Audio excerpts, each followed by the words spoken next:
बाळासाहेबांच्या तमाम शिवसैनिकांना, तुमच्या ह्या अनिश गाढवेचा, बाळासाहेबांच्या लहानशा शिवसैनिकाचा आणि शिवसेनेच्या प्रवक्त्याचा मानाचा जय महाराष्ट्र. शिवसैनिकांनो, शिवसेना एक वादळ या तुमच्या माझ्या हक्काच्या व्यासपीठाला, या प्रबोधन माध्यमाला तुम्ही सर्व शिवसैनिकांनी लाखोंच्या संख्येने सबस्क्राईब जरूर करा, ही तुम्हा सर्वांना पुन्हा पुन्हा विनंती करतो. काल सहजच माननीय सुप्रीम कोर्टामध्ये ज्यावेळेस दिल्ली सरकारच्या वतीने राज्यपालांच्या विरोधात, राज्यपाल बनवारीलाल पुरोहितांच्या विरोधात एक याचिका दाखल करण्यात आली होती. या याचिकेवरची मी सुनावणी पाहत होतो. कुठेतरी सामायिक दुवा आहे. मला का कुणास ठाऊक असं वाटलं, याच्यातल्या काही गोष्टी तुमच्या सर्वांसमोरही घेऊन याव्यात. भलेही याचिका दिल्ली सरकारची असेल, राज्यपाल दिल्लीचे असतील, पण महाराष्ट्राशी याचा काय संबंध आहे किंवा इतर राज्यांशी याचा काय संबंध आहे तुम्ही ठरवा. मी तुमच्या सर्वांसमोर काही महत्वाच्या गोष्टी घेऊन येतोय. दिल्ली सरकारच्या वतीने राज्यपालांच्या विरोधात असलेली ही याचिका माननीय सुप्रीम कोर्टामध्ये सुनावणीला आली. पण सुप्रीम कोर्टाने या याचिकेवर फक्त सुनावणीच नाही केली, तर राज्यपालांवर कडक ताशेरे देखील ओढले. राज्यपाल या संकल्पनेवर किंवा ह्या पदावर वारंवार ताशेरे का ओढले जात आहेत? जर वारंवार ताशेरे ओढले जात असतील तर खरंच राज्यपाल हे पद संविधानाला अभिप्रेत असं कार्य करतंय का? राज्यपाल हे पद ज्या अर्थाने संविधानात टाकण्यात आलं, त्याचं प्रावधान करण्यात आलं, हे राज्यपाल पद खरंच ते कार्य अभिप्रेत असं कार्य करतंय का, की लोकांच्या किंवा विधिमंडळांच्या, संविधानाने स्थापित सरकारांच्या कामामध्ये दखलंदाजी करण्याचं, ती ढवळाढवळ करण्याचं काम करतंय? हे मात्र आपल्याला तपासावं लागेल. मागेही माननीय सुप्रीम कोर्टाने विधानसभेचे अध्यक्ष असतील किंवा राज्यपाल असतील, या दोन पदांविषयी एक चिंता व्यक्त केली होती की यांना खरंच आपण ट्रायब्युनल जे संबोधतो, म्हणजे कुठल्याही पक्षाच्या बाजूने निष्पक्ष असं जे संबोधतो, हे खरंच होतंय का? प्रत्यक्षात या गोष्टी उतरतायत का? या गोष्टीवर विचार व्हायला हवा. कारण झालं असं, विधानसभेमध्ये, दिल्लीच्या विधानसभेमध्ये जवळपास 7 विधेयक या राज्यपालांनी, बनवारीलाल पुरोहितांनी रखडवली. त्यांनी सह्याच केल्या नाहीत, कारण अंतिम सही राज्यपालांची असते. जसं केंद्रामध्ये संसदेच्या नंतर वरच्या आणि खालच्या, म्हणजे संसद असेल किंवा राज्यसभा असेल, याच्यानंतर राष्ट्रपतींची सही होते आणि मग तो कायद्यामध्ये परिवर्तन होतं. पण तसं विधिमंडळामध्ये, विधान परिषद असेल, विधानसभा असेल, त्यानंतर राज्यपालांची सही केली जाते, त्यावेळेस ते विधेयक मंजूर होतं. पण अशी 7 विधेयक जवळपास रखडवली बनवारीलाल पुरोहितांनी. 7 विधेयक रखडवली. त्याच्याही पुढे जाऊन कहर काय केला पहा. जवळपास 2 विशेष अधिवेशन, जून महिन्यातलं आणि ऑक्टोबर महिन्यातलं, मी दिल्ली सरकारचं सांगतोय, जवळपास 2 विशेष अधिवेशन यांनी याची परवानगीच नाकारली. कारण दिल्ली सरकारला 2 विशेष अधिवेशनं घ्यायची होती, काही विशिष्ट कामांसाठी घ्यायची होती, त्यांची कारण वेगळी असतील. राज्यपालांनी फक्त या कारणासाठी परवानगी नाकारली की ज्या कारणांसाठी तुम्ही विशेष अधिवेशन बोलवताय ती कारण आम्हाला पटत नाहीत. म्हणजे राज्यपालांना कारण पटत नाहीत. निवडून आलेल्या सरकारने विशेष अधिवेशन बोलावणं आणि न निवडून आलेल्या नामधारी प्रमुखाने ते नाकारणं, याला आम्ही हुकुमशाहीच म्हणतो.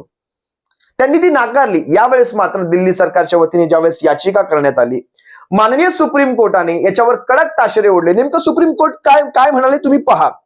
सुप्रीम कोर्ट म्हणतंय, पंजाब सरकारने बोलवलेली अधिवेशनांची कारणं ही योग्य आहेत आणि ती वैध वाटतात. त्यांची कार्यवाही देखील वैध आहे, म्हणजे अधिकृत आहे.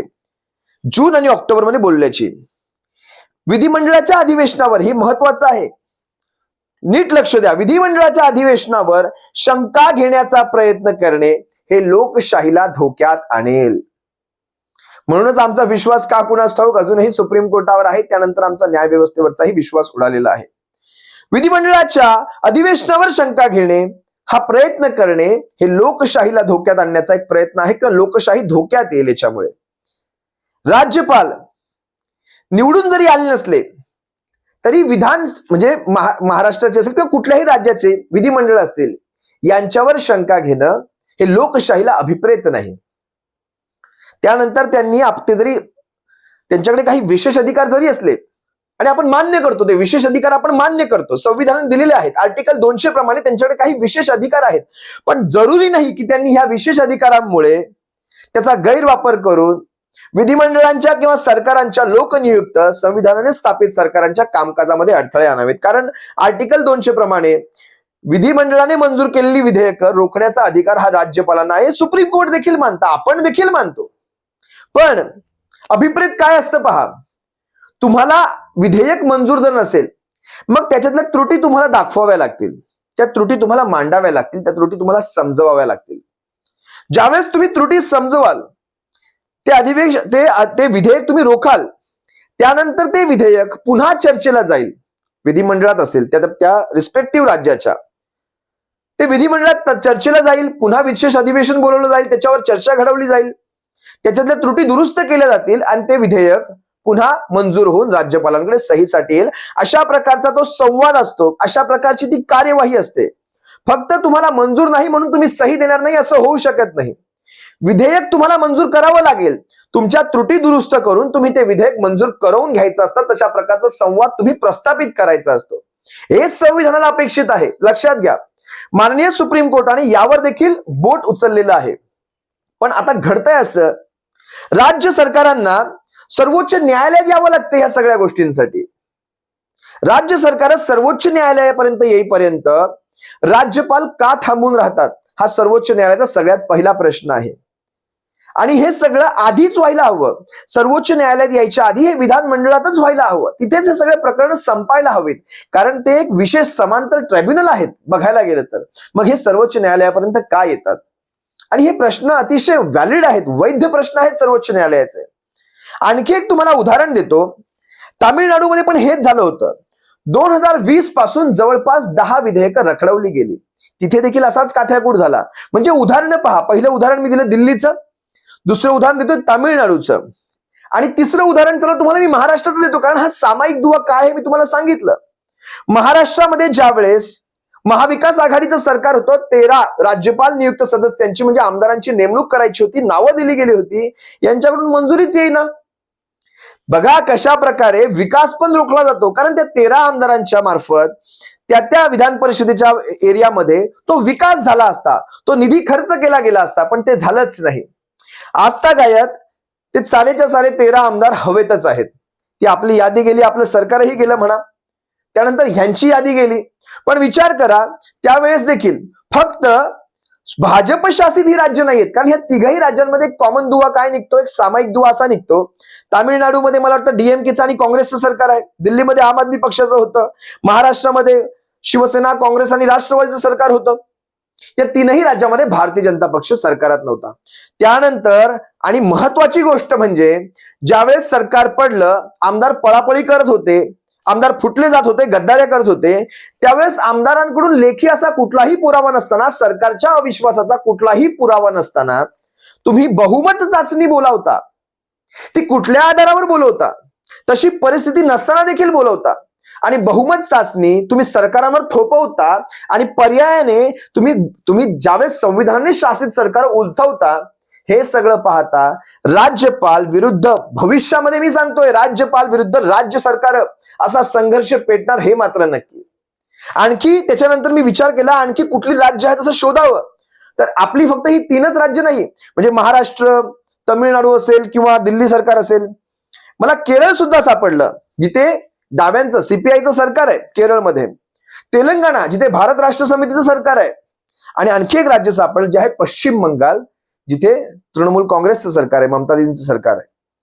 या सगळ्या राज्यांमध्ये एक सामायिक दुवा असा निघाला, ही सारी राज्य भाजप शासित नाही आहेत, ही बिगर भाजप राज्य आहेत. मग राज्यपाल ही संकल्पना तुम्ही खऱ्या अर्थाने जनतेला मदत करण्यासाठी वापरताय की सरकारांच्या कामांवर अंकुश ठेवण्यासाठी किंवा सरकारांच्या कामांवर एक ढवळाढवळ करण्यासाठी वापरताय? हा एक सगळ्यात मोठा प्रश्न आहे. आणि मला तरी असं वाटतं, सध्या जे बाबासाहेबांना अपेक्षित होतं, बाबासाहेबांनी ज्यावेळेस घटना लिहिली त्यावेळेस हे जे राज्यपाल पद हे संविधानामध्ये तुम्ही प्रावधान्याचं केलं, त्यावेळेस त्याचा अर्थ वेगळा होता. सरकारांवर अंकुश ठेवण्यासाठी असेल, अमर्याद अधिकारांवर अंकुश ठेवण्यासाठी, म्हणून कदाचित त्यावेळेस राज्यपाल या पदाची निर्मिती केली असेल. कारण मी मागाशी सांगितलं, आपली सरकार किंवा आपली जी लोकशाही आहे, आपली जी डेमोक्रेसी आहे, थोडीशी ब्रिटिश धार्जिनी आहे. ब्रिटिशांच्या बऱ्याचशा गोष्टी आपण आहे तशा त्याच्यात प्रावधान केलेली आहेत. पण आताच्या ह्या काळामध्ये काही गोष्टी या समाजाप्रमाणे, या काळाप्रमाणे बदलल्या गेल्या पाहिजेत. जसं राज्यपाल हा जनतेच्या पैशाचा एक प्रकारे अपव्यय आहे. जनतेच्या पैशातून ह्यांचा तामझाम करणं आणि ह्या पदाची नेमणूक फक्त सरकारांच्या कामामध्ये ढवळाढवळ किंवा अडथळे करण्यासाठी असेल तर एवढा लाखोंचा करोडोंचा ह्यांचा तामझाम करत बसण्यापेक्षा ही असली पदं बरखास्त करून टाकली गेली पाहिजे. जे काही आहे ते राष्ट्रपती पाहतील. हे राज्यपाल ही संकल्पना पाहिजेच कशाला? ज्या प्रकारे हे राज्यपाल आपल्या सरकार, खरं बघायला गेलं तर राज्यपाल कुठल्याच सरकारचा नसतो, हा देशाचा सेवक असतो. पण शेवटी ह्या राज्यपालांना जे पक्ष पाठवतात, ज्या पक्षांतर्फे यांना राज्यपाल बनवलं जातं त्याच माय पक्षाची, माय पक्ष असा शब्द वापरतो, माय म्हणजे तशी माय नाही, मातृपक्ष आपण म्हणू शकतो, माय म्हणजे आई, त्या मातृपक्षाची तरी ओढली जाते. ज्याचं पण आजपर्यंत काँग्रेस शासित सरकारांमध्ये ज्यावेळेस काँग्रेसचा काळ होता त्यावेळेस अशा प्रकारची ढवळाढवळ कधी पाहण्यात आली नव्हती. त्यामुळे सरकारांचा गैरवापर कसा करणं ही संकल्पना आता कदाचित भविष्यात अशीच रुजू होईल. ही बदल्याची संकल्पना अशीच रुजू होईल जर हे राज्यपाल, जर हे विधानसभेचे अध्यक्ष, जर अशा प्रकारची ही सरकार असतील किंवा तत्सम संघटना असतील, ईडी, सीबीआय, इन्कम टॅक्स किंवा इलेक्शन कमिशन ऑफ इंडिया, ज्याचं सरकार म्हणजे ज्याचं खोबरं त्याच्या नावाने चांग भलं, अशा प्रकारचं जर राज्यकारभार करणार असतील तर मात्र भविष्यात ज्यावेळेस सरकार बदलतील याच संघटना जागेवर असणार, ते अधिकारीही जागेवर असणार, फक्त माणसं बदललेली असणार हे मात्र नक्की. त्यामुळे हे राज्यपाल नावाचं जे पद आहे सध्या तरी मला हे पद बेबुनियाद वाटतं. माझ्या नजरेप्रमाणे, माझ्या माहितीप्रमाणे हे पद बेबुनियाद आहे. मग तसं असेल तर सगळ्याच राज्यांच्या बाबतीत तुम्ही ढवळाढवळ करा ना. का बरं गुजरातमध्ये ढवळाढवळ होत नाही? का बरं उत्तर प्रदेशात ढवळाढवळ होत नाही? का फक्त ज्या राज्यांमध्ये भाजप शासित राज्य नाही तिथेच फक्त ढवळाढवळ? असो, जास्त काही या विषयावर बोलत नाही. शिवसैनिकांनो, तुम्ही समजदार आहात, सर्वसामान्य महाराष्ट्राचा नागरिक समजदार आहेत. मला काय सांगायचं हे मी तुमच्या सर्वांसमोर ठेवलं. त्यातून काय निरीक्षण तुम्हाला काढायचे ते तुम्ही मात्र नक्की कमेंट्सच्या मार्फत माझ्याशी बोला. मी तुम्हाला सर्वांना रिप्लाय देईल. तुम्हा सर्व शिवसैनिकांची रजा घेतो. सप्रेम जय महाराष्ट्र. बाळासाहेबांच्या शिवसैनिकांनो, काळजी घ्या. जय महाराष्ट्र.